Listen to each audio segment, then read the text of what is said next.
नमः शिवाय। मनुष्य का कल्याण कैसे होगा? जन्म मरण के चक्र से मुक्ति की इच्छा जागृत होने पर। मुक्ति की इच्छा जागृत होती है सत्संग से, भगवत कथाओं से, भगवान का गुणगान, भजन और चिंतन करने से। इस नश्वर संसार में सब कुछ असत है, ये शरीर और इसके संबंधी भी। फिर भी भगवान की माया से मोहित होकर हम इनमें आसक्ति रखते हैं, विषय भोगों में सुख ढूंढ रहे हैं। प्रिय भक्तगण, आज की वीडियो रहस्य, रोमांच और ज्ञान से ओतप्रोत है। कृपया वीडियो पूरी देखिए। पिछली दो वीडियो में आपने देखा राजा ऋतध्वज और रानी मदालसा के 4 पुत्र हुए। रानी मदालसा बहुत विद्वान थी। उन्होंने अपने 3 पुत्रों को निवृत्ति मार्ग का ज्ञान देकर संस्कारित किया।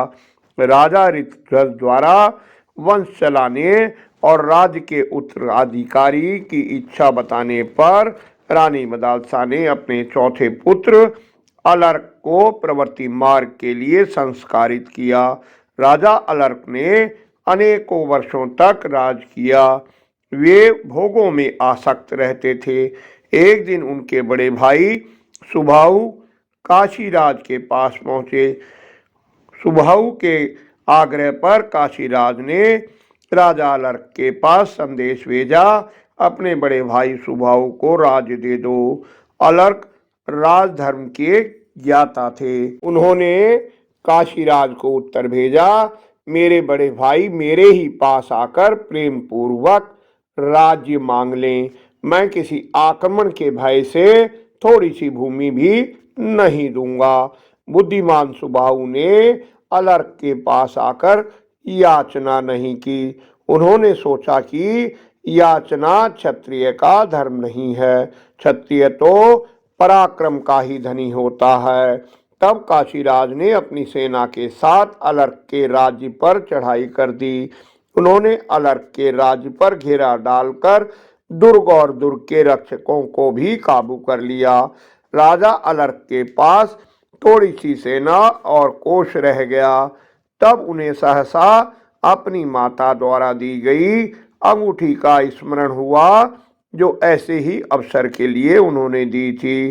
तब स्नान कर पवित्र हो उन्होंने अंगूठी निकालकर उसका उपदेश पढ़ा, जिसमें लिखा था, संग यानी आसक्ति का सब प्रकार से त्याग करना चाहिए, किंतु उसका त्याग ना किया जा सके तो सत्पुरुषों का संग करना चाहिए। सत्पुरुषों का संग ही उसकी औषधि है। कामना को सर्वथा त्याग देना चाहिए, परंतु यदि वह छोड़ी ना जा सके तो मुक्ति की इच्छा की कामना करनी चाहिए। यही कामना को मिटाने की दवा है।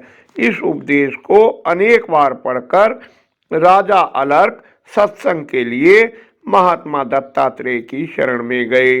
उन्होंने महात्मा दत्तात्रेय से निवेदन किया, ब्राह्मण मुझ पर कृपा कीजिए, मैं भोगों में आसक्त एवं दुख से आतुर हूँ, आप मेरा दुख दूर कीजिए। महात्मा दत्तात्रेय बोले, राजन, मैं अभी तुम्हारा दुख दूर करता हूँ।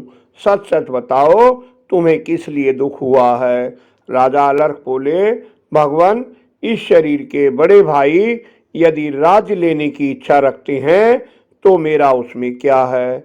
मेरे भीतर के पुरुष अथवा आत्मा का राज्य से, हाथी, घोड़े, रथ और कोष से क्या संबंध है? इसलिए ना तो मेरा कोई शत्रु है, ना मुझे सुख व दुख होता है। हाथी, घोड़े, सेना, राज्य न मेरी है, ना सुबाहु की और ना किसी दूसरे की। जैसे कलश, घट और कमंडल में आकाश अथवा जल है तो एक सा ही, तो भी पात्र भेद से अलग अलग दिखाई देता है। उसी प्रकार मैं, सुबाहु और काशीराज भिन्न भिन्न शरीरों में रहकर भी एक ही हैं।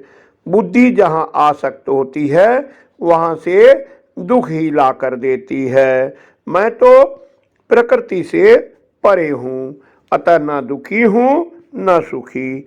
भौतिक भोगों में ममता के कारण आसक्ति ही सुख दुख का अनुभव कराती है। दत्तात्रेय जी बोले, नरश्रेष्ठ, तुमने तो जो कहा है वह ठीक ही है।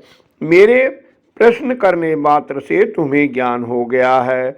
जिसने ममता की प्रतीति को सेंभर की रुई की भांति उड़ा दिया है, इसके बाद महात्मा दत्तात्रेय ने उन्हें भक्ति और मुक्ति के बारे में विस्तार से बताया। राजा अलर्क ने कहा, ब्राह्मण, देवताओं ने शत्रुओं द्वारा पराजित कराकर आपके सत्संग का अवसर प्रदान किया। यह कितने आनंद की बात है। ये शत्रु जनित आपत्ति भी आपके मिलने से उपकार करने वाली सिद्ध हुई है। आप मेरे ज्ञान दाता महात्मा हैं, अतः आपकी आज्ञा लेकर मैं गृहस्थ आश्रम का परित्याग करूंगा। दत्तात्रेय बोले, राजेंद्र, जाओ, तुम्हारा कल्याण हो।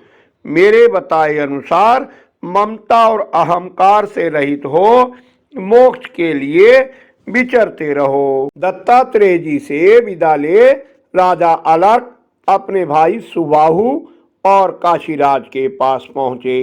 राजा अलर्क ने सुबाहु के सामने ही हंसते हुए कहा, राज्य की इच्छा रखने वाले काशीराज, अब तुम इस बड़े हुए राज्य को भोगो, अथवा तुम्हारी इच्छा हो तो भाई सुबाहु को ही दे दो।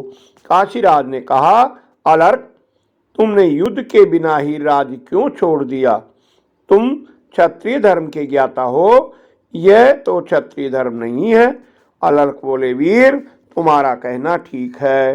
पहले मेरे मन में भी ऐसे विचार उठते थे, अब मेरी धारणा विपरीत हो गई है। मुझे महात्मा दत्तात्रेय की कृपा से ज्ञान हो गया है कि सब इंद्रियों को जीतकर, सब ओर से आसक्ति हटाकर मन को जीतना ही सबसे बड़ी विजय है। अतः अब मैं तुम्हारा शत्रु नहीं हूं और ना ही तुम मेरे शत्रु हो। भाई सुबाहु भी मेरे अपकारी नहीं हैं। इतना सुनते ही सुबाहु ने धन्य धन्य कहकर अपने भाई को गले से लगा लिया। वे काशीराज से बोले, नृपश्रेष्ठ, मैं जिस कार्य के से तुम्हारी शरण में आया था वह सब पूरा हो गया है। अब मैं जाता हूँ, तुम सुखी रहो। काशीराज ने कहा, सुबाहु, तुम किस लिए आए थे और तुम्हारा कौन सा कार्य सिद्ध हुआ? मुझे तुम्हारी बात समझ नहीं आ रही। तुमने मेरे पास आकर कहा था, मेरे पूर्वजों का राज्य अलर्क ने हड़प लिया है, वह उससे जीतकर मुझे दे दो। तब मैंने तुम्हारे भाई पर आक्रमण कर ये राज्य वश में किया था। सुबाहु बोले, काशीराज, मेरा ये छोटा भाई तत्वज्ञ होकर भी सांसारिक भोगों में फंसा हुआ था। मुझे और अन्य दोनों भाइयों को माता ने दूध पिलाते समय ही तत्व ज्ञान कानों में डाल दिया था, किंतु अलर्क उस ज्ञान से वंचित रह गया था। भाई का भी कल्याण हो, इसके लिए युद्ध, उद्योग और तुम्हारा सहारा लिया। दुख में इसे वैराग्य और वैराग्य से इसे अब ज्ञान प्राप्त हो गया है। यही मेरा अभिष्ट था जो पूरा हो गया है। इसके बाद राजा अलर्क ने पुत्र का राज्य अभिषेक कर वन को प्रस्थान किया। राजा काशीराज को भी सुबाहु ने मोक्ष पाने का ज्ञान दिया और चले गए। आशा है वीडियो आपको पसंद आई होगी। कृपया अन्य भक्तों को भी शेयर कर धर्म के भागी बने। लाइक करें, कमेंट में सुझाव दें। निरंतर जुड़े रहने के लिए चैनल को सब्सक्राइब कर मेरा उत्साह बढ़ाएं। धन्यवाद। आपका कल्याण हो।